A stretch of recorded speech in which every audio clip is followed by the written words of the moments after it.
I need to know how to fix a gas oven igniter. First, make sure the oven actually has gas to it. Of course the gas is on. I don't want you to complain about the ignition working if it doesn't have the gas to ignite. And I can't blame this on dirty nozzles. Can you blame it on a power outage? If the power is out, the gas may work but the igniter won't, because it needs power. The lights work too.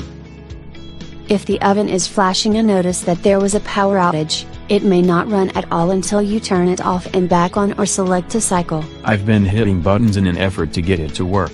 Check to see if the stovetop igniters work before assuming it is the igniter in the oven that's failing. After all, if the stovetop won't ignite, it might be a problem with your gas supply. Or power supply via a loose wire or thermal fuse or half a dozen other things, but the stovetop igniters do work. That means the issue isn't the gas supply.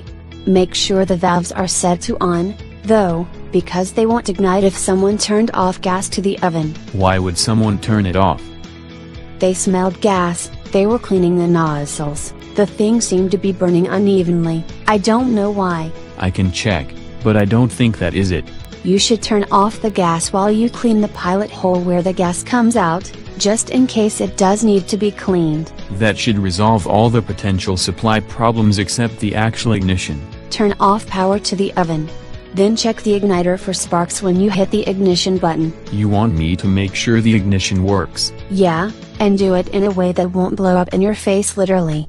If you don't see sparks, the igniter needs to be replaced. What if it sparks but not much or not enough to light the gas? You should hear a click when it tries to ignite, and if you don't hear it every time, then you'll want to call in a pro to replace parts. Because it is a mechanical thing. Because it could be anything in the gas and ignition system that is more than something you should be messing with. Let us suppose I hear the click but it doesn't ignite every time. What do I do in that case? Check the electrical connections for the igniter to make sure they are tight and secure. If anything is loose, it may not ignite every time. Then it isn't me with a screw loose. But if you've had wires loose enough to cause ignition to fail, the oven might have stopped working because of the gas repeatedly trying to ignite. That's easy to fix. Power cycle the oven so that the control board resets, just like I do with the gaming console. Remember that the ignition should also cause the bimetal safety valve to open to let in gas. If it sparks and doesn't turn on the gas, that safety valve needs to be replaced by a pro. If in doubt, pay extra for someone else to do it. Got it?